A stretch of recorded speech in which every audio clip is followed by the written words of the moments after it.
long minute.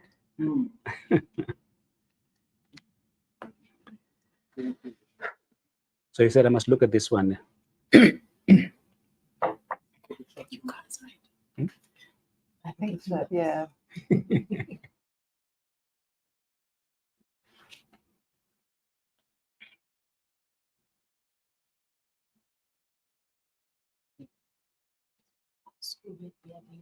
Sorry? I think it's immediate. Yeah. Good evening, everyone. Thank you so much for joining us on this one, on the first webinar called Envisioning South Africa's Next Chapter. We're so happy to have you join us this evening. And we'd like to say thank you so much for taking time to joining us. And my name is Patrick Kulati, and I serve as the CEO of Good Governance Africa. Good Governance Africa is an organization that works in Africa to promote good governance. We have offices here in South Africa, Ghana, Ethiopia, as well as Nigeria. We're in the process of expanding, but our vision is of an Africa where citizens are empowered, governments are effective, businesses thrive, and poverty is eradicated. Until those things are done, we have a lot of work to do. And so I'm so happy that we have our colleagues here today, and all of you, both those that are here in studio and those that are online. I'd like to thank our partner, the Mail and Guardian, for partnering with us on this very first webinar, which is part of a series of 4 webinars that are going to take place over the next 4 weeks, every second Tuesday. So be on the lookout for that. And the plan is for us to have these conversations and to facilitate more discussions about the future of our country. And I'd also like to recognize the presence of the founder of GGA, Mr. Robert Rose, as well as our chairman, Mr. Deji Hastrup. He's joining us online, and the rest of the staff of GGA and the members of the colleagues here and their organizations. And welcome to all of you, and particularly those from the South Africa 2020 scenario team. I've got a list of all of you here, and we wish that we can all be here, but for now, we're going to start with the 4 of us. Welcome to all of you, as well as the current leadership of Africa Leadership Institute, which really is the one that gave birth to this thing. So in 2002, a much younger group of people met for months in a farm called Montfleur in the Western Cape, where we met over a period of time developing scenarios and how South Africa could look in 2020. This was 2002, 2003. You can just imagine that we were 8 years from the democratic election. So we were still bright-eyed, hopeful for the country, and we were brought together to develop these scenarios. And our team was a follow-up to a previous team that had met in 1992. And so the project was orchestrated and established by the Africa Leadership Institute, which engaged groups of young people from South Africa and the rest of the continent to think innovatively about the future of South Africa in particular. At the time, already facing immense challenges. But we had to work out and to look at what could happen if certain positions or decisions were made. And so it was a very, very exhilarating experience. Many of us haven't met since then. We haven't met since that time. But I'm so happy today to have my colleagues with me.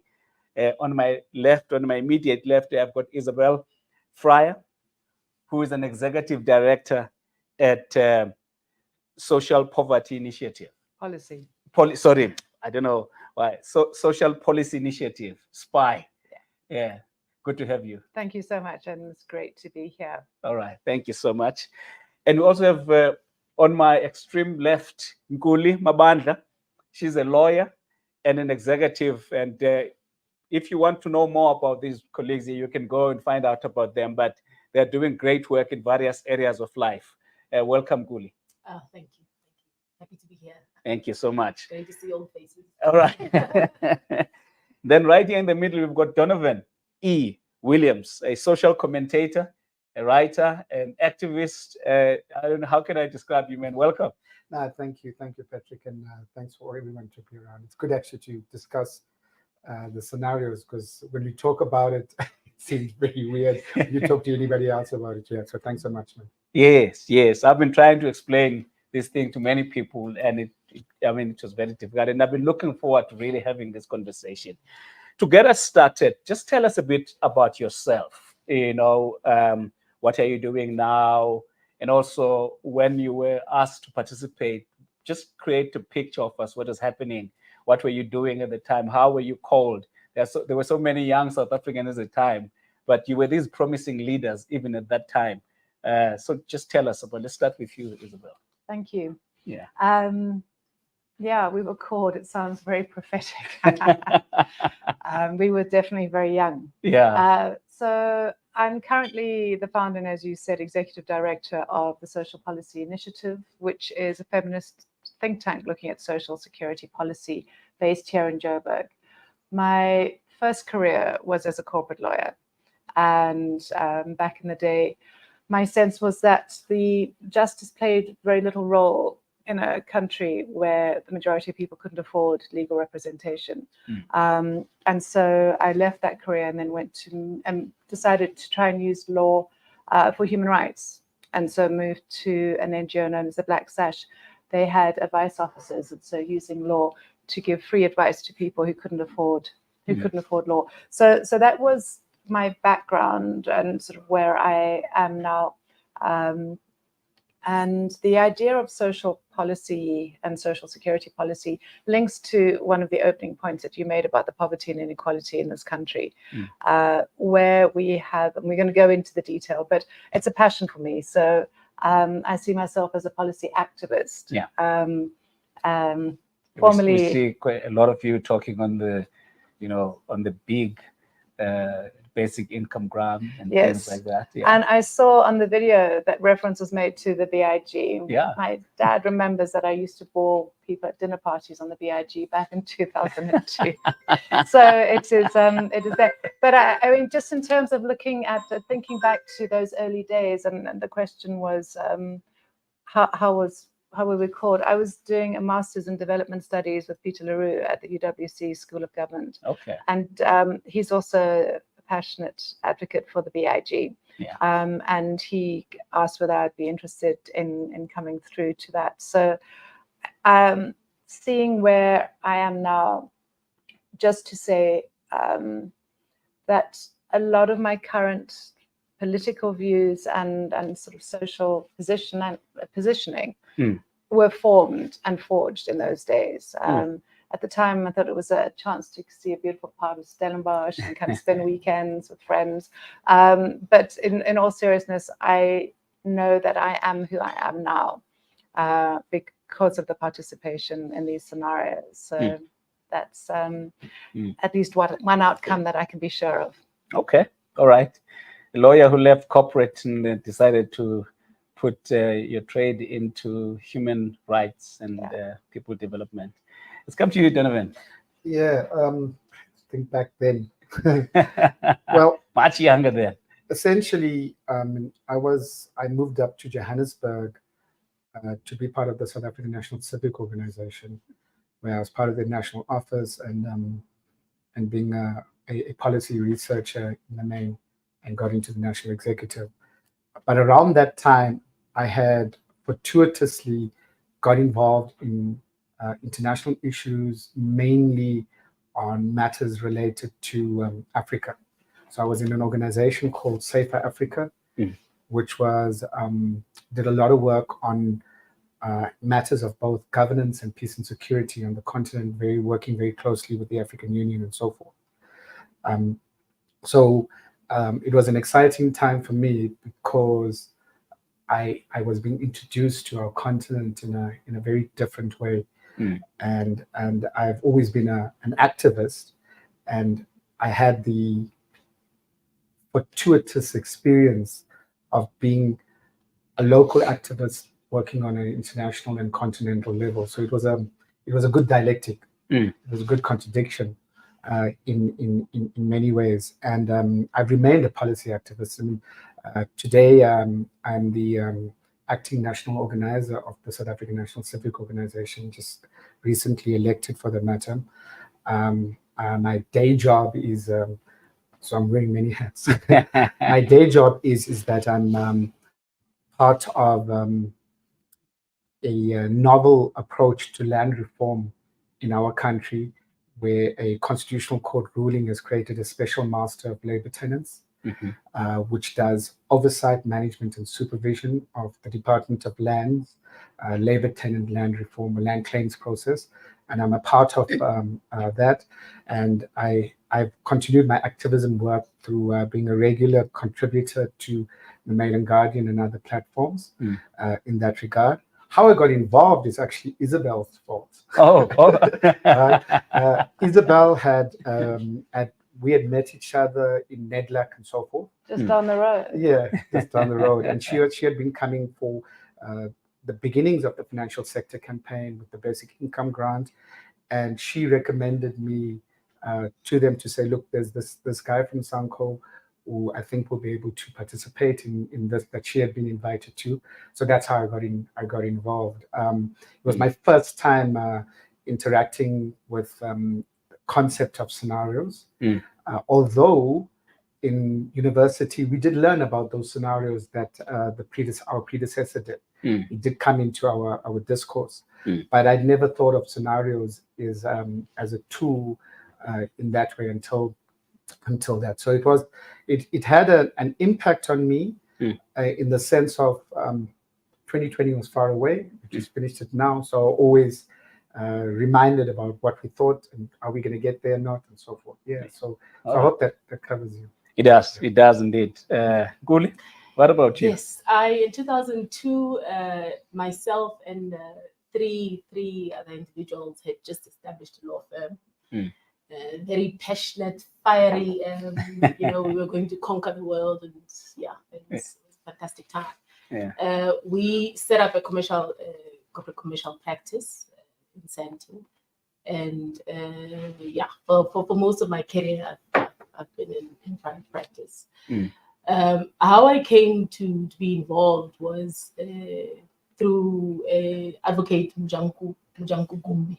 Okay. Yes, she actually, I don't know whether it was a nomination, but she spoke to me and I was very keen. Yeah. And given my background and upbringing, child of activists from the 70s, was brought up in exile. It was very natural for me to get involved in this sort of initiative. Issues of social justice are very important to me. So, notwithstanding that I'm a corporate commercial lawyer, these matters have always been very important to me. So, so I was very happy to get involved. Currently, I am in private practice. I'm with the firm which has offices in Sandton and Cape Town, MBR attorneys, like them. And again, continue with corporate commercial practice. However, I had a little bit of a break from private practice where I went into government, and that was a very interesting experience for me. Very emerged again. Yes, very interesting. So I started out as advisor to Minister of Labour, and I got into issues of social security. Yeah. On the policy side of things, I was involved with her office around those kind of matters, and then I moved on to the UIF, again social security, and I was seconded there to provide technical support to a unit that is referred to as Labor Activation Program, which is, as the wording says, is about activating employment for people that have participated and contributed towards the UIF.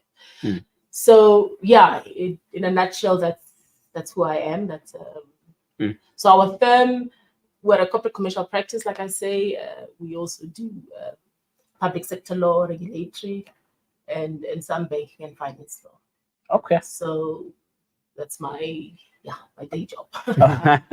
That's very interesting that we have this group of people from various backgrounds that came together. I remember at the time there were some issues about, for example, the participation of one member from a particular party that came up at the time. But from your remembrance, from your memory, what are the moments that stand out for you that that when you think about those scenarios, maybe something that happened or something that was said that had a huge particular impact on you in one way or the other, anything that comes up to mind? But also thinking that we were in 2002 projecting 2020, it is in my mind, it was unfathomable. I just, but we had to work through that. What were you thinking when we were doing that work? Anyone can go first. What was going through your mind, Gudi? Yeah. It was a bit of a surprise. I think going into the scenario planning, I expected to encounter people like myself. People of the same ideological background, and really in many ways people like me. And it was interesting that even among those with whom I shared ideological thinking leanings, there were differences, and that made for very interesting discussions, very impassioned discussions. One got stretched because these were not abstract theoretical matters. So it was an interesting time. I enjoyed the experience, but I also recall feeling frustration. Yeah. There was a lot of that. Yeah, I think at the start, with difference of ideas, but along the way, it was an interesting experience. All right. Anyone else wants to chip in? For me, I mean, the first thing is that for the first few weekends, may have been first 4 or something like that, it was completely emotionally exhausting. You came out of there not wanting to talk to anybody for a while because there was a lot of heightened emotions. You felt almost attacked for holding a particular view, and if the view was, especially the view was positive about South Africa, or positive about what could occur with us. It was very, very tough. I think until midway, we had a battle of ideas. A battle is an understatement. We had a battle of ideas with those who believed in not just a confidence in South Africa, but even the struggle was just, for that apartheid was really, really, really wrong. One of the best examples was that there was this tussle of a Black economic empowerment being racist to the point. And what came clear to me, and I think Nkuli sort of touches on it when she says, I expected that these are all young people, everyone will be progressive, everyone will be confident, everyone will be excited. And what I got was there was a lot of conservatism. Very conservative persons who were young, who did not recognize the injustice of apartheid, the injustices of the past, and we were evading the issue of race. We didn't want to mention it. We didn't, and finally it came to a head without us mentioning it. But that battle was won by the progressives in the end, and those. It's a pity not everything was recorded, because at a stage from midway, some voices just kept quiet. Kept quiet, yeah. They just kept quiet. They stopped even attending to a degree. because they could not justify their pessimism, because their pessimism was rooted in racism. It was essentially rooted in racism, and that touched me, that hurt me, because I couldn't understand that how you could justify racism. But it prepared me for today. In 2024. 2024, yeah. It really prepared me for today, because today there's a justification for racism from all sorts of quarters. It can be called anti-woke, it can be called cancel culture. You have a rise of a right-wing political spectrum, which I first experienced in SA 2020. That we are scared to discuss race. And in my personal opinion, today, the problems we discussed in Montfleur, the driving problems, the recurrence of, it's the exact same problems we are still having today. We would prefer to tag it under a political party or political label, but the truth of the matter, those are the world's problems. We're going to get there just now. Let me hear your points. Yeah. I mean, when Nkuli was talking, I just wrote down one word, and that was transformation. I think for me, coming from Cape Town, and as a white person, it really was the first time that I was surrounded by a group of peers who came from different backgrounds and different cultures.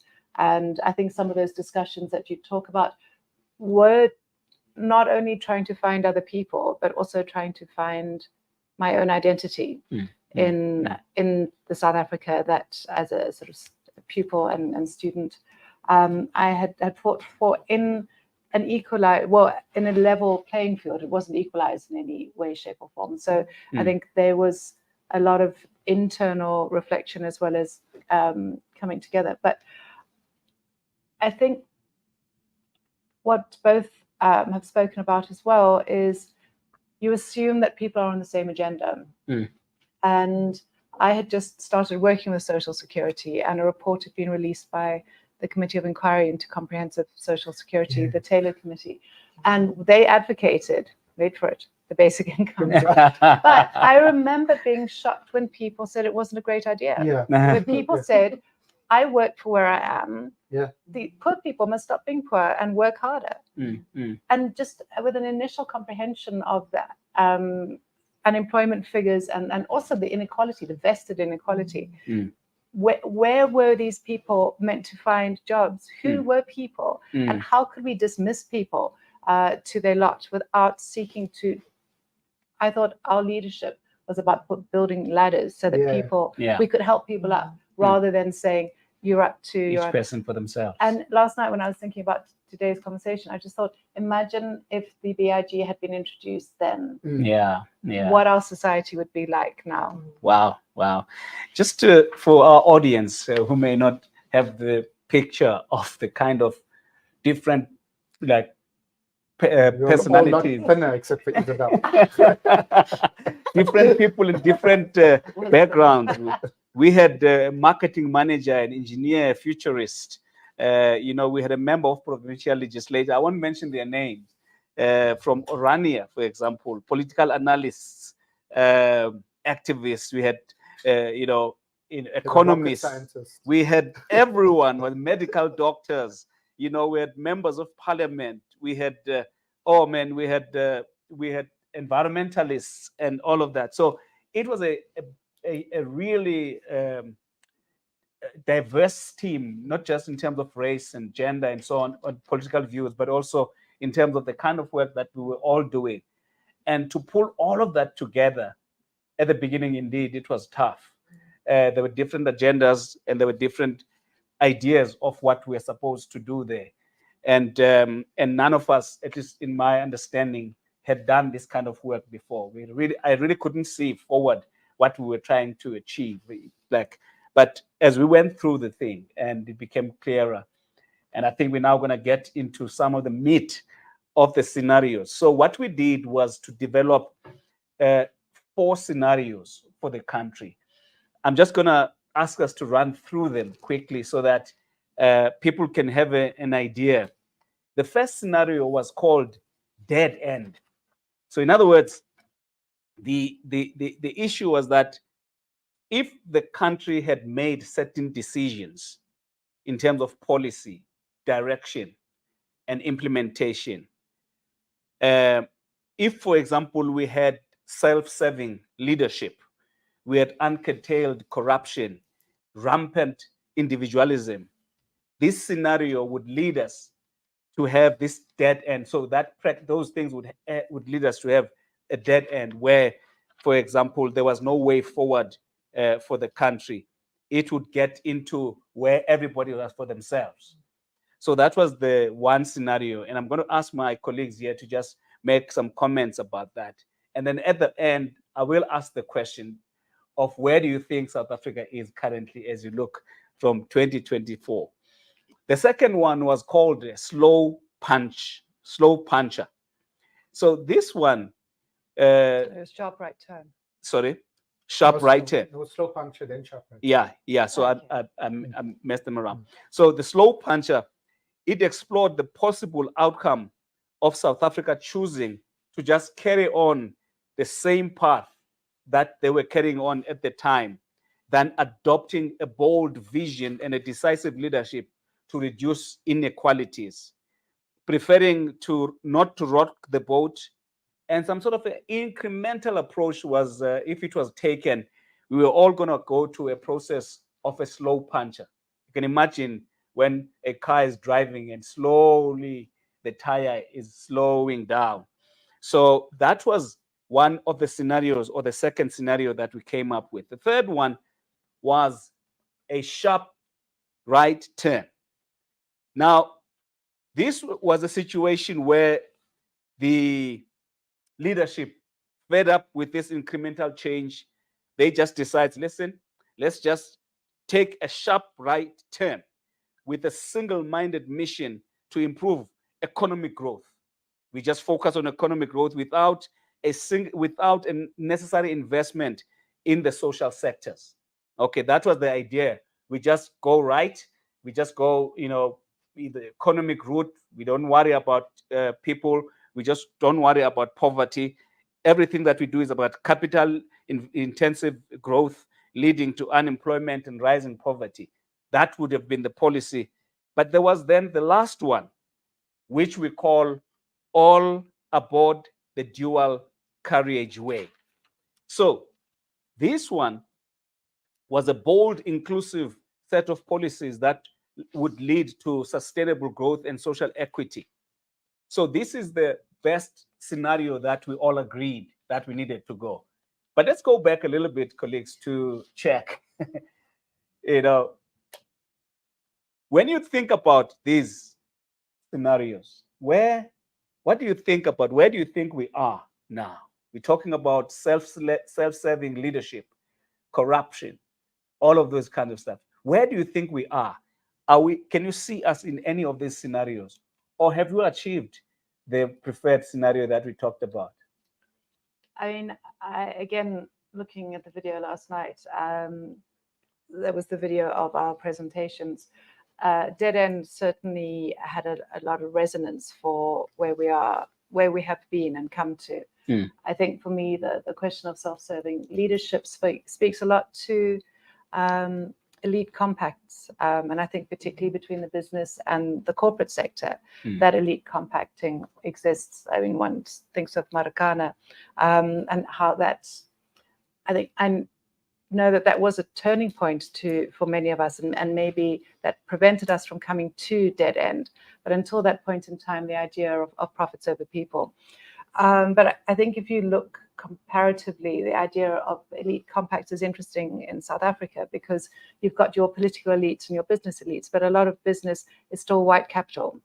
So it's not an inclusive true pact. So you have a kind of intermediary, even the sort of patronage between the political and the business elites, which is an uneasy pact. So the interest, the class project is ruptured to an extent there. But again, also the high crime that came into that. And what was interesting, all of that was talking about, we said, imagine if we had power cuts, and water shortages in all of the scenarios. It was like that's a sign of a country that's not looking after itself. Wow. So I mean, I think that for me that was my first choice was dead end. The high growth we weren't really able to get to, so we'll discuss that. But hopefully, some of my colleagues and comrades will be able to have a much happier analysis. Kuli, what's your take? I mean, it's fair to say that we do have that experience, but I wouldn't go as far as conclude that we're at the societal decline that I think we were thinking about when we saw these scenarios played out to their extreme. I think that there has been measures and things that have sort of perhaps limited the worst of it, the potential excess of corruption. You have what is referred to as lawfare, which is people using the courts to fight political battles, etc. And to a degree, I think that has helped to bring to light certain of the excesses of corruption, and I think in a way inhibit, maybe minimize somewhat, such that we are not honestly in the pits.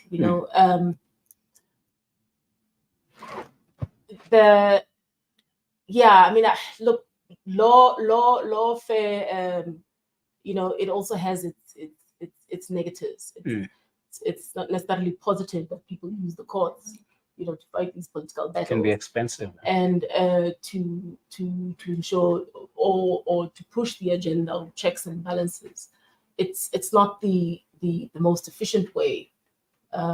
It's having the institutions that are set up to ensure that we don't have the corruption. We've got the checks and balances. It's those institutions that should be pushing the agenda. But if they are weak, what is to be done? But so because lawfare doesn't yield the best results. To start with, litigation is slow and adversarial. And often the points taken are sort of narrow, and they don't deal with the bigger problems, the bigger deep-seated problems. So it's not an ideal, but I would say among others, I think that's one of the things that perhaps to a degree has minimized this corruption. I think it could have been worse. I suppose also, Zondo Commission, and I think I'll leave it at that, yeah. For now. I don't think we are at the worst. I don't think we are at societal decline as we imagined it at the time. As a concluding point. Okay. Yeah. All right. Yeah. For me, the question of which scenario resonates the most in where we have come to is like, I guess my favorite book from all time is The Hitchhiker's Guide to the Galaxy, where they ask, what is the meaning of the life, universe, everything? And you actually, they give some inane answer, And the answer is not important, it's the question. Do we know what we want? And for me, on a macro level, the three negative scenarios, dead end, slow puncture, and sharp right turn. On a macro level, we have aspects of all of that in place.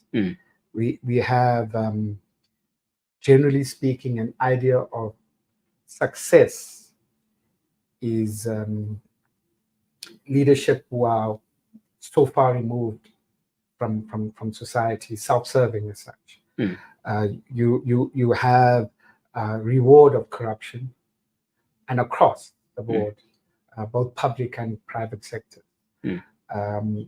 Our religious institutions have become businesses, which we wouldn't have imagined. But in an interesting way, on a micro level, there are things that I think we take a little bit too for granted. That shows a society that's a lot more open and a lot more accessible, or pulling up people a lot more than we are giving ourselves credit. So the one is the easiest, is that our society is fairly open in terms of the freedom to express, criticize. We have a lot of corrupt police and so forth, but generally speaking, anybody can say anything, can criticize wherever powerful. In fact, it's actually more difficult to criticize the business sector, I think. You get dealt with. I mean, whistleblowers from the private sector are dealt with very harshly, more harsher than whistleblowers in the political sector. But you also have this, that we have more than the basic elements of a social state. And because you have, I was in the Dumbe area, it's northern KwaZulu-Natal, and I was with people there who are farm workers and so forth. And so we were just chatting. And so I said, I see the kids going to school. How do they go to school in there? I said, no, there's a bus comes every day and it takes them to school and it brings them back. And the school we don't pay fees for. And I asked them, and so I said, there's lots of old people. I don't see the hospital. No, we have a mobile clinic that comes every week, once a week, comes with chronic medication and so forth. And then the other one adds, and yes, and my daughter is in UJ, University of Joburg. She's doing agricultural science. She's a NSFAS student. So there's a lot of things wrong. We know there's a lot of things wrong. The Tinswalo story. Yeah, it's in a sense, Tinswala, but it's more because the problem with the period we are now, and when we say Tinswala, we just paint it as an election campaign, as just going out. But there's more to it than that. There's more about ourselves that we need to celebrate than we give ourselves credit for. That not that we need to scrape the barrel. We have done really badly in terms of economic transformation. But was that the task of us in either the political sector or the people who are supposed to benefit, or is it the private sector that has not come to the party in real terms? That they wait and see hasn't been wait and see. Let's just get as much as we can, and we're not going to really give anything. There's not a single commitment made by the private sector since 1994 that they have kept to. In the Growth and Development Summit Agreement, they said they will give 10% towards job creation. They did not give anything.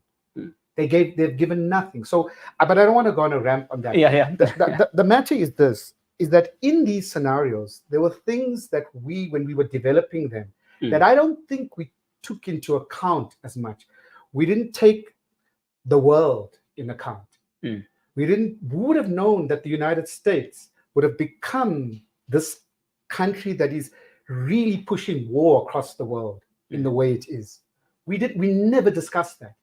And the impact on South Africa and our politics and our business sector has a huge impact, because our people who are in leadership positions, unless are one foot in this country and another foot elsewhere. All right. When we looked at the driver of leadership, we didn't take into account accountability that the people are allowed to make their leaders so accountable that they are scared of them. So we took it as leadership as something internal. It was very liberal. You make the bold, decisive decision. You are the leader, and you're going to go and do this, and you're going to say to hell or high water. No, we didn't pass that on, and that's why I think Isobel talking about the basic income grant, about people, about participation. We didn't do that. We didn't do enough, and we didn't tackle race. We refused to tackle race and how it does it. So the result has been that you've got levels of political instability. So you have a lot of people just jumping for positions and so forth, and you have no sense of economic equity. Yeah. And that has resulted in self-serving leadership in whichever level. It can not just at national level, but at local level, the self-serving leadership across the board is scary. But we are still so poised, in my opinion, for the dual carriageway, because we have elements that are so amazing, from solar panel fields in the Northern Cape, to so much being done in terms of young people being so educated, apps being developed, and so. But we still don't know how to harness that. We didn't know how to harness it in 2003 and 4. We don't know how to harness it today. All right. I think I just wanted to add one little point, if I may. Yeah. And I think that in public sort of general discourse, we forget the burdens of the past that are still a problem. Our settlement to democracy came with burdens. Economy is structured as it were, so that whatever development we have seen remains skewed and will forever be so. So these burdens of the past, I don't know whether it is, I don't know how we get past that as this democratic dispensation. But I feel too often that this burden of the past is ignored, and it is a huge one. Would you say? I'm going to jump in there as well. Yeah, I have a Patrick. question. Yeah. Okay, okay? go ahead. Yeah, and Thank then you. I'll remember to ask. Because I hear where the discussion's going, and I also wanted to note, having watched the video, we were really concerned about the impact of HIV/AIDS, and I think in terms of celebrating what has been done really successfully in South Africa, there are still people living and dying from AIDS. But the point is that rollout of ARVs, that taking the kind of global big pharma on board and saying this is what we will pay, I think that was a huge success. But maybe this is where your question is going.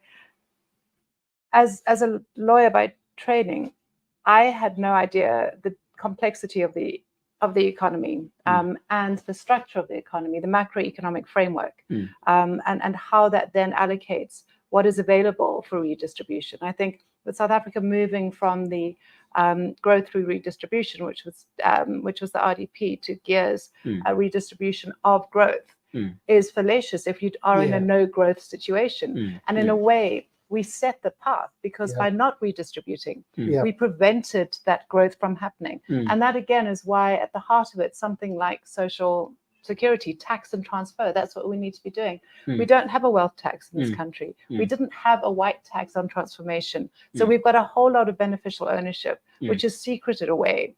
And a lot of it then went overseas as well. So we haven't dismantled that. We haven't got people into work. And when we talk about where we want to be, there is no way that the most unequal country in the world, with the highest unemployment, second to Djibouti, could be functioning well. We are not. We are in a dysfunctional state, which is not to say we're a failed state. But if our leaders and our populates need to tackle, that is urgent. I mean, a colleague of ours, Duma Krubule, says that the unemployment situation is on that level of a war crisis, but we don't have a war response like we had the pandemic response. All right. So, before we go on, I just want to use this very, very, I think it's a clear example, and it's what Nkuli was talking about, which we all need to do. Yeah. You have a beneficiary from BEE, Patrice Motsepe, one of the most richest people on the continent. You also have Johan Rupert, a beneficiary of apartheid, one of the most richest people on the continent. Both of them own the Blue Bulls rugby team. Why didn't Patrice Motsepe not go and buy the Eastern Province rugby team, where black rugby is? He takes a safe investment in an Afrikaner culture rugby team like the Blue Bulls. That is the inward thinking you're supposed to be having. That is that is the leadership you're talking about. Because the leadership is not just about decisive and bold. Yeah. It's about taking into account, what are we supposed to transform? What are we coming from? That's the big thing. Sorry for that. No. Big. Because these are the things that you shouldn't be regulating and legislating and telling. Yeah. You shouldn't tell somebody don't be racist. But it seems like you have to. And it creates defensive propositions, it creates defensive conversations. And so when we were in that, there was a lot of discussions that you didn't expect that you'd get into. Even at then. that time, yeah. And today, there's a lot of those discussions still have to take place, as well. And I don't think there will be discussions that will stop. I think they will have to continue ad infinitum. All right. Thank you so much. I just want to go back to the audience to say that if you've got any questions or comment that you'd like to make, please feel free to just write on the thing there.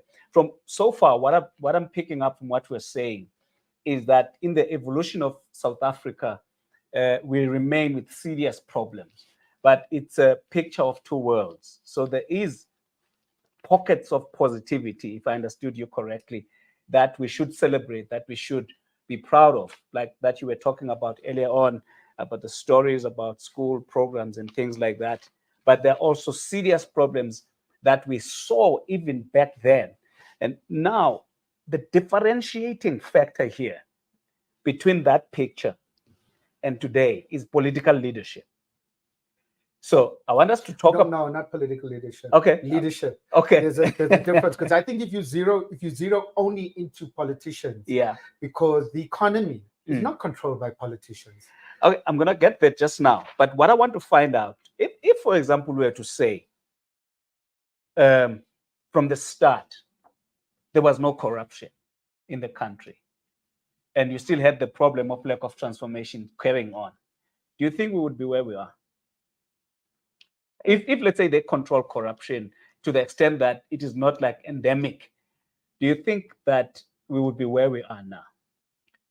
I think in a way that might be a roundabout way of getting to where we are talking about, because I think we need to acknowledge that under apartheid there was a huge level of corruption, and so that was actually how the state functioned. Yes. And that was the relationship between the state and business. So coming in and building on that foundation without that having been dismantled, because to an extent the economy had to keep on running. So I think it was Nkuli who was talking about the compromises of the transition. I think that was that those people were never held to account in that. And business and the TRC also shirked any kind of responsibility. So it's not condoning corruption, but saying that the point about sacrificial or servant leadership coming through wasn't something which we inherited, needed to happen. So. But can I push back on that a little bit, just for discussion purposes? Just before, because I wanted Isobel to finish the thought. Yeah, because I just want to say that surely the expectations of the liberators should be, we cannot sort of compare them. The standard that they should have actually operated under should definitely be higher than the standards of apartheid leaders. Absolutely. Under democracy. And we've got the Constitution, which is the social contract, which sets that standard. And what I think my perspective is that it's difficult to change course when, I mean, literally how the state runs, how licensing is done, all of those minutiae, the granularity of daily life was rooted in corruption. It remained the same. I think that we are all very disappointed that the corruption continued and had different actors coming in. But I also think that from my perspective, corruption is able to flourish where you have reduced budget to the Department of Justice, where prosecutors are not getting paid enough, where that whole system is in place that lends to someone getting a quick bribe. And again, the leadership is there, and we would wish to see sort of prime example of people distancing. And we hope that after the Zonda Commission, there would be more prosecutions of high-ranking people. But you also can't just pull a case out. And then my final point on this is, I think it's also very sobering to see the extent to which international players were named in the Zondo Commission. So consulting firms that have international sort of access, we know that for many companies who are part of the export-led growth of South Africa, so the ones who are buying sort of mining products and that, it's always easier to deal with a country where there is corruption if you're trying to maximize profit rather than build democracy. So I know what you, and know that you want us to talk about corruption. I just, my caution is we can move there forward, is a lot that goes into before we get to corruption. Yeah, go ahead. Yeah, I want you to say that, let's play your game. Yeah. Let's say there's no corruption. So there's no corruption. And I will get to what Isobel was saying, because I think there's a lot of sense in what Isobel is raising, concrete matters. Given the policies that were placed, the economic policies for change and growth, we would have been better off, but not that much. Our unemployment still would have been high. People would have been told, look how great South Africa is doing. And then you get a shock when the society explodes. Why are people angry? Because everything is, the institutions are running smooth. You see this all over the world, actually, right? Because in the UK, you have a national health institution, but because of neoliberal policies, everything is outsourced. It's not a national health. It's not a national, it's not the same NHS from back in the day that even was in the 80s with Thatcher, right? You have an NHS that is privatized. So the neoliberal policies, and I'm so cautious to use the term neoliberal because it just gets labeled and it's used too flagrantly. The policies that we have had in place would have made us look pretty and look okay, but the social inequities and inequalities wouldn't have been addressed. What's actually corrupt is that you have on one level, we did not deal with the social inequities. We thought we would be able to do it through investment, be it foreign or domestic, and domestic did not come at all. And secondly, we hoped that those who benefited from the little that would be done would spread it. But all that happened is that what hurts us the most, the corruption that hurts us, that is talked about more than the actual corruption that occurs by the traditional corrupt, right, the grandees, right? The corruption that we get angry about are those who talk about who want Black economic empowerment or radical economic transformation, and then they take the money and they put it in their pocket. So in other words, the Guptas and Optimum Mine, you don't talk about the corrupt deal with Glencore that has got a sweetheart deal with to supply coal to Eskom. You talk about Optimum Mine being taken away from Glencore to have the similar sweetheart deal. But Glencore itself doesn't get touched. It doesn't get touched at all. So even if you took away corruption, if you do not, and this is all across, democracy is under crisis across the world because the institutions of government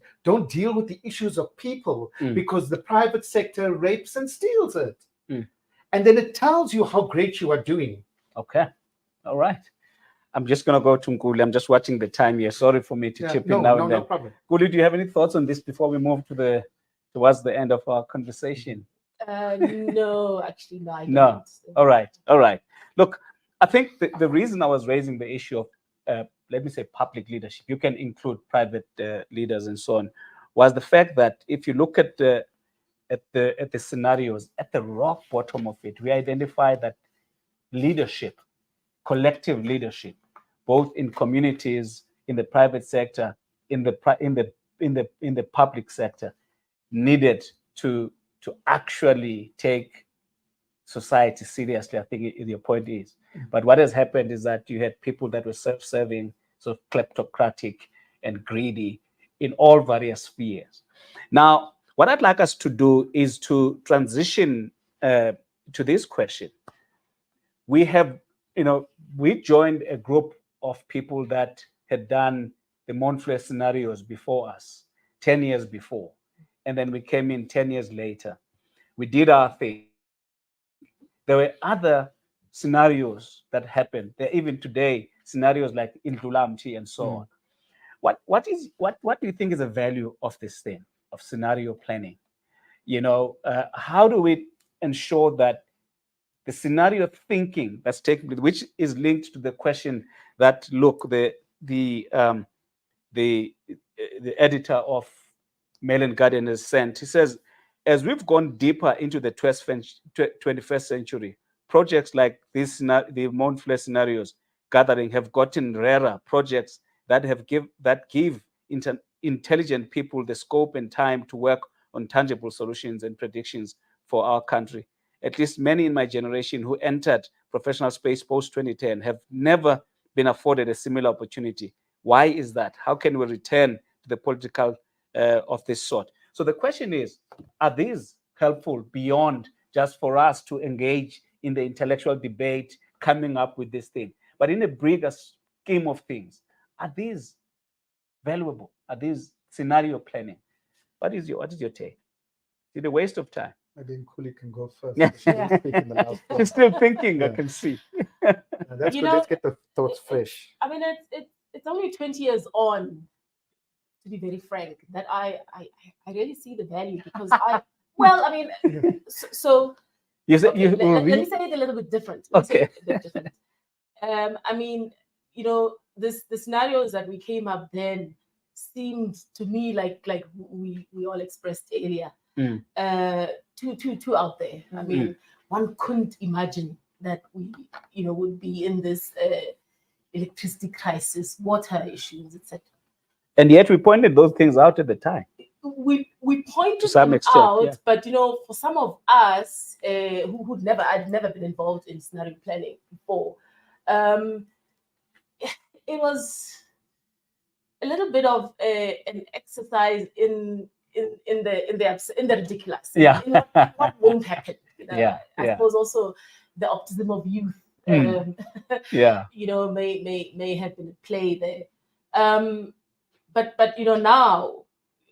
now that I see that, my goodness, we were on the mark in terms of what has happened in the last 20 years. So there's definitely great value. The issue is, how do you take these kind of exercises forward? I mean, do you do them as sort of civil participants outside of any kind of structure, government or otherwise, that can take these thinkings forward into policy, etc. So I don't know. I suppose it's how you position these exercises. Okay. And your intention has to be clear. About that. But there's definitely a value. Can I say, building on what you were talking about in terms of litigation, and I was saying that it's very adversarial in nature. For me, scenario planning, one of the strengths lies in the fact that you can find a compromise, because if you play the movie through to the end for each of the scenarios, you're able to see what you're going to lose, and therefore you're able to put more on the table, because you see that there is a collective high road that's possible, and a collective dead end that's possible. That, for me, people have said how frustrating it is when not everybody agrees with your position, which we had to learn. And definitely the reiterative process of like going back, picking up the scenario. So I also want to put on record, this was 3 years of our lives. Long. We grew up, we grew old. And so there's a discipline involved in that. And I love the fact that at some youth structures, scenario planning is being introduced, because I think even that problem solving in a personal level is useful, where you just see the black and white, the sort of strict binary. You start seeing that there's a complexity. And I am concerned to the extent that AI comes in sort of in larger big data analysis that goes into scenario planning, because I think that for me, much of the value lay in the personal relationships and the personal development and the learning to compromise. It's not just the answer to the what's it, the Hitchhiker's Guide to the Universe. That's not the outcome. The outcome is the process. Yeah, for me, I remember I think it's the first document or the first presentation by Peter Wilson. And what stuck out for me was he said there's an Arabic or an Arab saying that he who predicts the future is wrong even if they get it right. That even if you can't predict the future, even if you say this is going to happen, even if it happens, you didn't know. You are just guessing. You are just, it's a speculative, it's calculated, it's etc. You could never know for certain. And scenarios is that for me. It's that where you are trying to figure out what to do, how to navigate yourself. I, on the contrary, I think a lot of people are doing scenarios in our country. There's a lot of different institutions. It's a tool that is used a lot. The value of it, though, depends more on the conversation than the product. There's a song by Elvis Presley. There's a little less conversation, a little more action. And I have the contrary Just expose view. your age, right? They're not quite that old. Yeah, no, exactly. It's just that I listen to music that's maybe not that. Yeah. I think we need a lot more conversation than action. Because things are we want things to be done. We think we must just rush to action, but we don't even know if we understand each other. We don't give ourselves the time to talk. And so in reality, the sum of the parts are greater than the parts. It really is. There is so much more that we can have if we just talk. I've used it in my professional life. I call it the why process, where instead of saying what is to be done, I ask why are we doing it? Why are we scenario planning? Or why are we South African? Why must we do this? Why? Because, and without criticizing, looking at the people that wrote it initially, they were good people. I don't look at them as bad people. They had a good intention. What was the intention? What are we supposed to do? So for me, scenarios give you an opportunity to have the conversation, to have it in a way that you sort of remove yourself because you're talking about the future in a way, but you actually have to be rooted in the present and the past. And the difficulties we had is the difficulties even this generation is going to have now, is that you don't want to confront the present and you don't want to confront the past. So you quickly rush to the future. And that's the danger of AI and so forth. The wonderful thing we have, though, is that South Africans, and this is what makes South Africa so beautiful, and I am the ultimate South Africans. We are loud, we are brash, we talk a lot. No matter wherever you go in the world, you will see a South African. They make a noise. They love life. They drink too much. They talk too much. They're always making. And that's what we must celebrate. That allows us to do something, to get through somehow. And that's what makes me very, very proud, not just of these scenarios, that we're having this discussion today like we were having it then. It's the same discussion. And that to me is amazing in that way. Wow. Okay. All right. Colleagues, we are winding down a little bit, but this is a start. As I said, this is a start of a number of conversations that we're going to have, where we're going to tease off these scenarios and the underlying assumptions that we made at the time, and really assess where we are as a country right now and where we are going, because this is our country. This is all that we have. And as people have been saying, is that in a big way, the reason why South Africa didn't really collapse, it was because of the people and the various spaces. Some were marching, some were using the law, some were using the constitutional courts, and all of those kinds of things. But ultimately, what we were trying to do at the time was to map out the best scenario that we saw that could help us going. So clearly, from what we've heard so far, we as a country haven't done that to the extent that we could have, such that we still have large areas of poverty, sea of poverty, and pockets of wealth. And the problem is even getting worse if you look at the riots and the violence that took place in July 2021. Now, I'd like us to transition now. Since the time that we met, there have been a number of political changes in the country. The ANC, the ruling party, which at the time, which was 8 years after, so ANC was the darling of everyone, and it has been driven by divisions. It has been sort of splintered into various groups that we can think about, and so in the following of the elections of the local elections in 2021, no single party really managed to secure a majority in several key municipalities or metropolitan areas, leading to formation of multiple coalition. And there are those dynamics. I'm just trying to sketch the scenario as we are wrapping up to say where we are now, what is the situation compared to where we were at the time. Now, looking ahead to the national and provincial elections on the 29th of May, in fact, I'm working on an article around this. The landscape for political coalition governments is likely to be influenced by a number of things. The fragmentation where people are not going to the voting polls, sometimes even those that have registered. So there's a dwindling voter population. There's potential coalitions. What do you think is going to happen in this country to the kind of project that we were visualizing? Where do you think we stand at the position where if we make it right out of this election, we can sort of put a gear to the direction that is right? Because clearly it sounds like we are not in the right direction. So having sort of sketched this background, what do you think needs to happen for our country to go back to the right direction? What needs to be done? A few points.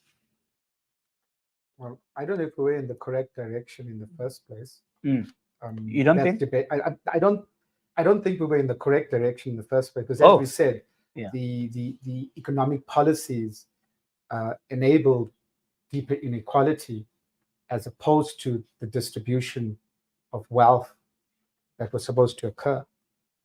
We said this earlier. So if we're going to go back there, we're just delaying the social explosion. That's all we're doing, and I don't want a social explosion. But I do think on the political level, since then, and you spoke about the 2021 local government election. What is interesting about the 2021 local government elections, it was a vote of no confidence in the opposition parties. You had an ANC driven by factions, etc., hardly anybody having any confidence in it. And the opposition parties were still not enough. So in essence, it means that not necessarily the ANC political party, but the ANC vision of a broad church of progressive people, about South Africans committed to each other and making this country within the vision of the Freedom Charter, still resonates with people across the country. The trust in the ANC being able to do that is not there, but neither is the trust with any of the political parties as well. Myself personally, I would say it openly here. I will still vote for the African National Congress. I'm going to vote for the African National Congress in the next election. I don't have a problem saying that. I'm saying that because I believe in that broad church. I believe in uniting South Africans around the vision of the Freedom Charter. And I can't see any other vehicle being able to do that. So this bad ANC, I will continue to fight. And I'll fight at it, and I will criticize it publicly on newspapers and so forth, but I will still support it, because not just because it's the best of the evils and that kind of nonsense. No, because it is the actual best vehicle to deliver South Africa in a way that we can be proud of ourselves. Because all the others is just a lot of political opportunism, saying there are solutions. We have so many people who can only be leaders. Part of all these so many political parties, and even within the official opposition, everybody wants to be a leader. Everybody wants to lead. So for me, right? And I will say it openly because I know you're not supposed to do these things. But I would say as long as you're not campaigning for votes for the ANC. No, I'm not. I'm not on the list of the African National Congress or anything like that. Yeah, But I do this because of South Africa, because I really understand the understanding that South Africans are they're the same and they're so different. We're such a broad spectrum of people, but we have way more progressive people than conservative, reactionary people. But what has happened over time, those voices have become voices who think that political activism means you must moan and you must say how bad things are. Okay. And I want more of those positive voices in that way.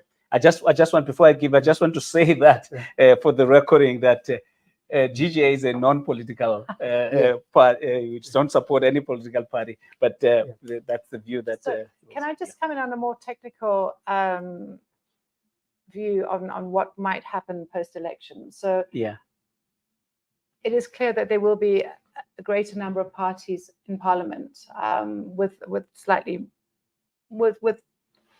descending levels of representation. So I'm not going into kind of like guessing who is going where, but I do have the view. I mean, Parliament to an extent. I mean, they pass laws and they have oversight of the executive. And I think what we've been seeing is a failure of the executive to implement the transformation that we want.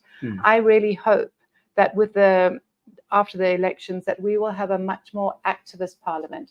They're going to be competing with themselves amongst themselves. I mean, I've sat in Parliament in the past where you have nobody at portfolio committee meetings holding various line departments to account. I think that is, as ordinary, I can say citizens without being divisive, as voters, what we need to do is to hold whoever you voted for. Let's go back to the manifestos in the next 5 years and say to the various political parties, you promised X. Now, when that vote comes, when that line department comes and you're looking and you promised free water, what were the questions that you put to the line department? Why are you not looking for the audits, et cetera, et cetera? So representative democracy doesn't just have to happen when you place your vote. We can be there, and that's up to us.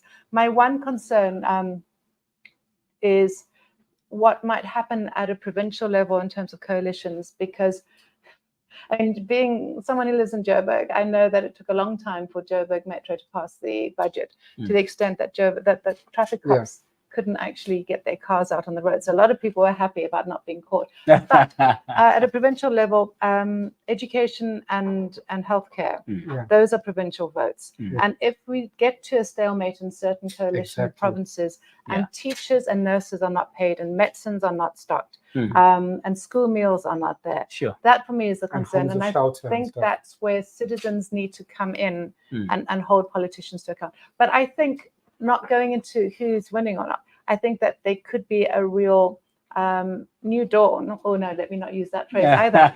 A new opportunity to see an accountability of the executive by active politicians.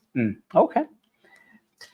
Any thoughts? Mine is just a concern or a fear rather that I suppose I want to register is the turnout. Are we going to have the numbers? Are we and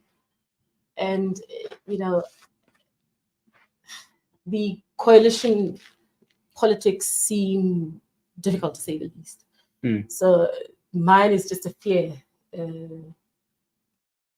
that there won't be the turnout. That's a fear that there's what is called democratic backsliding that's happening, not just here but all over the world. People are saying, what's the point of voting when there's no change that's happening in my life? So I think coming back to as we are now wrapping up, what's clear is that there are a number of variables that we do not know that are going to happen in the future as we are headed towards the election. But at least we have the past that we know we don't want to go back to. And as GGA, we are on the campaign to motivate and mobilize people to vote. And I think the point that you are making in terms of active citizenship, I think people need to really go, especially those of us who are listening and watching this program. We really need take this thing responsibly, because the country relies on us to take the matter forward. But for now, I'd like just to take one round of concluding thoughts in terms of this question that I asked earlier on. My thing is just all right. In terms of just what should happen? What are the things, maybe a few things for you that you think if they were to be in place in the country, we would really at least move forward to address the poverty that we are talking about, to address the lack of proper leadership, to address the greed, to address all, including the inequalities that are still characterizing our society. What is it that needs to happen just as a basic minimum? If a government were to come to you and say, tell us, you were there in 2002, you saw where we are, just tell us a few things that you think we need to do and prioritize so that the future of this country can be improved. Well, I have to start with universal basic income grant. I agree with you. And in fact, SPY, my organization, launched a paper earlier this year, authored by Duma Klubole, in which we put forward the financing and structuring of a universal basic income, which will go to every person, 1,500, and be taxed back by people who are working. But if there is a flaw, we would immediately close all poverty. We would solve for poverty technically, because that would mean everybody would be above the poverty line. We would see the kinds of burgeoning of township economies, of rural economies, because right now, the majority of people have no economic agency.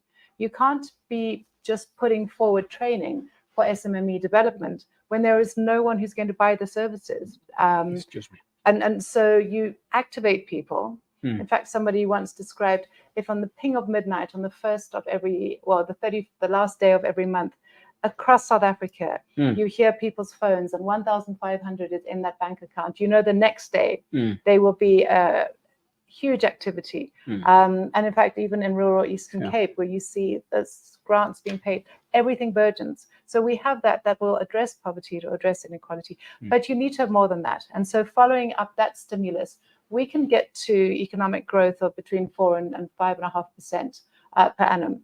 But you need to have an employment stimulus that comes in after that, because we do not see a future where everybody just gets grants. People want jobs. And the economy needs people to be working.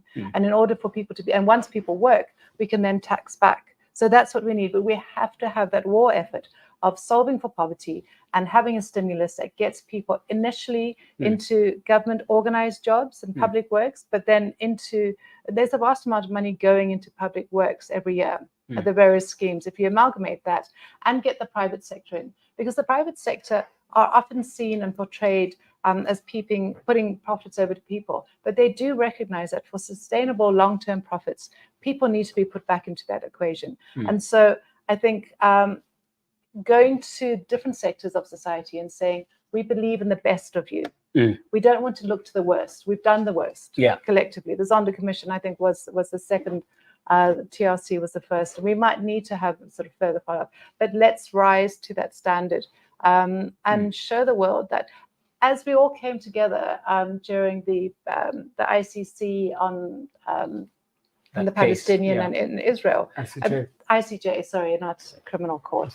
Let's do that so that the rule of law that Nkuli was talking about is what guides us, but it's the morality of transformation that leads us. All right. I think what we need to know is how to get access to that paper, because I'm sure many people, it's just in my mind, I'm just thinking, how are we going to fund this? And obviously you're saying you have some financial projections and things like that. So how do we get, how maybe let's say there's a person who's interested, how can we get hold of that? Sure. On the SPY website, www.spi.net.za. What's it called? It's called the Financing the Economics of the Universal Basic Income. 96% self-financing. Self-financing. Yeah. All right. That's going to be interesting. All right, Donovan. Yeah, for me, I mean, including, I think what Isobel has said is the social stimulus, and it really is required. And so for me, I will add to that is one, our Public Investment Corporation, the PIC, I wish it to buy extensive shares, even if it's majority shares, in the platinum group of metal mines, to buy all of it as quickly as possible so that we begin hydrogen fuel in our country. That to me is a catalytic sector, that it will not just solve our energy problems for both commercial manufacturing, etc., and that, but as well as for motor vehicles, for lighting our houses, etc. We have the largest reserves in the world. We can supply the world with hydrogen fuel, but we are not doing it. If we continue on this current economic policy, though, without buying the mines, it will be done, and all we will get is jobs in fuel stations. We won't really get the benefits of it. In the current economic trajectory, if we do not own those mines and we take that money and reinvest it, the private sector has not shown any appetite to reinvest profits they make in this country. In that way, they hold it. There's lots of reserves. So for me, it's hydrogen fuel, but by us owning those mines. We don't need to run the mines. We just need to have the shares to get the dividends. And then linked with that is that our rural areas in particular are still the same as they were in apartheid. Our rural people live in abject poverty. I would want land and sustainable development programs for them.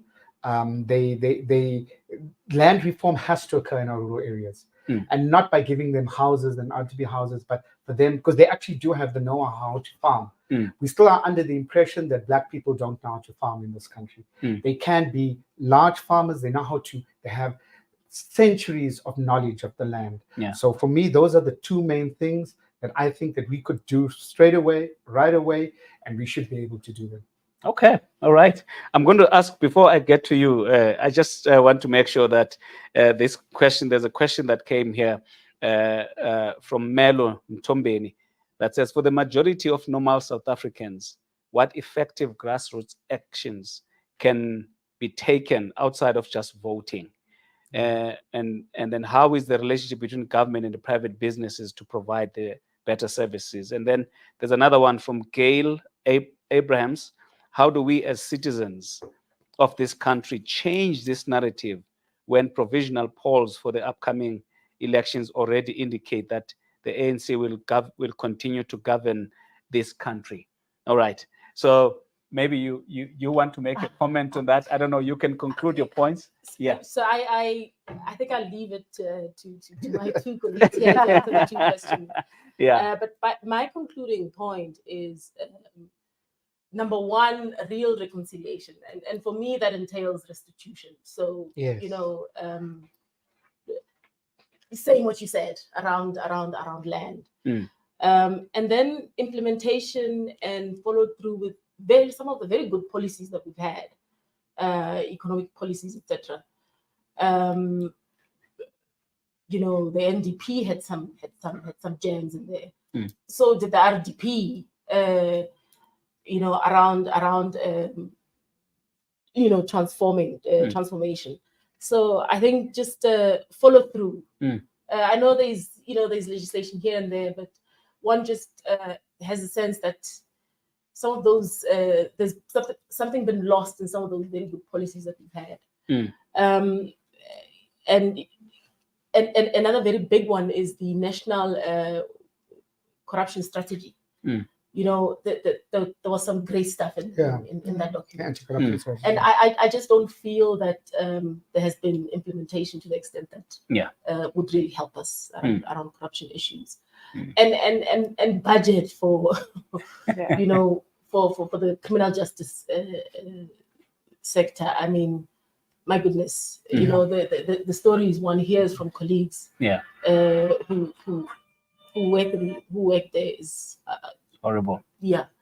So those are my concluding points. But for the two questions, I think. All right. Quickly, we have a few minutes. For me, very quickly, like this. I mean, I participate in my local community association We have programs that we do on anti-dumping. I get involved when they were removing gas from our area. I'm an active citizen at grassroots level. I do not participate at grassroots level on a party political level. It's that together with I get involved in the sporting organizations in my community. I get involved with community bodies. I got involved in we started a Palestinian solidarity, and we have pickets so often. We do. So you get involved. It's normal grassroots work. You get involved not to go and be a leader. You get involved to go and roll up your sleeves and do work. So for me, as much as I had said openly, I'm not a politician. I never wanted to be a politician. I don't want to be one. I will openly say who I will support.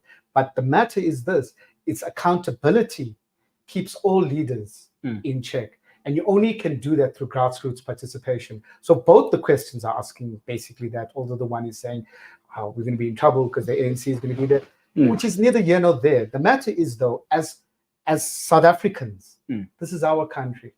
So let's make certain we make it our country and we participate. You can't only participate as a keyboard warrior. You've got to get involved. And I personally get involved in as many community activities as I can, and I participate in it because I want a better life, not for now, but for the future as well. All right. Yeah. I think just in conclusion from my side, we were young when we did the scenarios. Yeah. And I think that we need to look at ways in which the youth are taken into conversations in a much broader way and actually lead them at times. When we've done outreaches, such as the recent Human Rights Festival at Con Hill, we shot a movie on the 350 grant recipients, and people were flocking in to watch it. Young people were saying, why do you lock yourself away in your office in Braamfontein? Why are you not on the streets? Why are you not sharing this information? There is a hunger, a real hunger amongst people, young people, to get involved. And I think, we all have a responsibility, but to be us younger people, how do you think this should unfold? Because I know that there is a very strident voice when it comes to climate change, where younger people say, get out, this is our conversation because this is our future. You're not going to be in this world. So in terms of democracy, saying to people, firstly, vote, younger people, this is going to be your government. We want to see you voting. And secondly, how would you like to see engagement at a local level? I mean, members of parliament have constituencies. They're meant to be sort of 2 weeks or 3 weeks of constituency time per annum. Let's get people saying, where is your member of parliament? Do you know who your member of parliament is? So there are ways in which people in different perspectives can make information available, but also to sort of praise where that happens. I think we are so quick at pointing fingers where things don't work. But I mean, for instance, local governments. I love it when you hear about really well-functioning local governments, especially those in deep rural areas who are doing the right thing for the right reason. So if we celebrate people who do the right thing for the right reason, then we don't have to have a situation where things happen because good people just refuse to stand up. Thank you, Robert. Just one thing. Isobel remind. There was an attempted bribe. Somebody tried to bribe me to renew my driver's license at the traffic department. I sent an email to the presidential corruption hotline. I didn't even realize the same couple of hours later, they sent an email back. The next day, I got contacted by the local traffic department because the email went from there to the provincial department to the city who contacted them. They came to me and they dealt with it. They drove to, I'm being serious. And I sent it as a bland email, just, Joe soap as such. There are things that they work and we got to do that. And that's what Isobel was reminding me of now. We've got to use these levers. We're not using them. We're not using them well enough.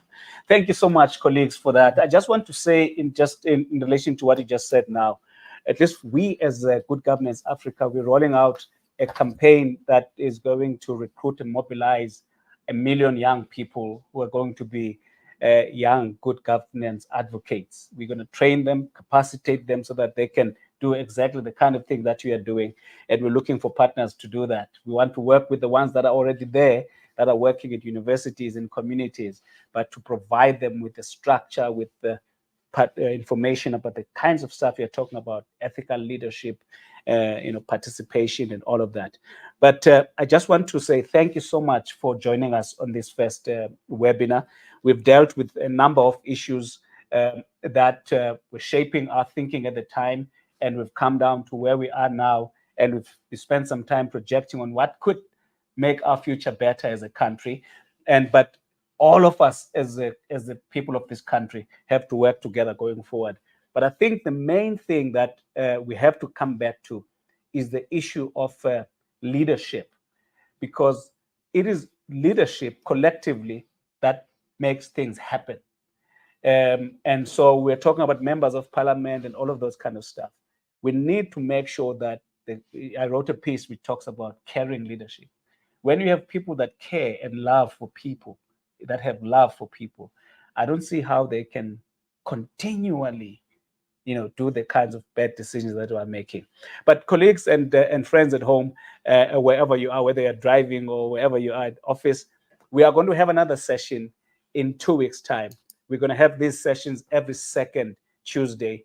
Please be lookout on Mail and Guardian, and we are going to announce it and make sure that everybody participate. And I really want to say thank you so much for joining us. Thank you so much for joining us this evening. All right, enjoy and have a great evening.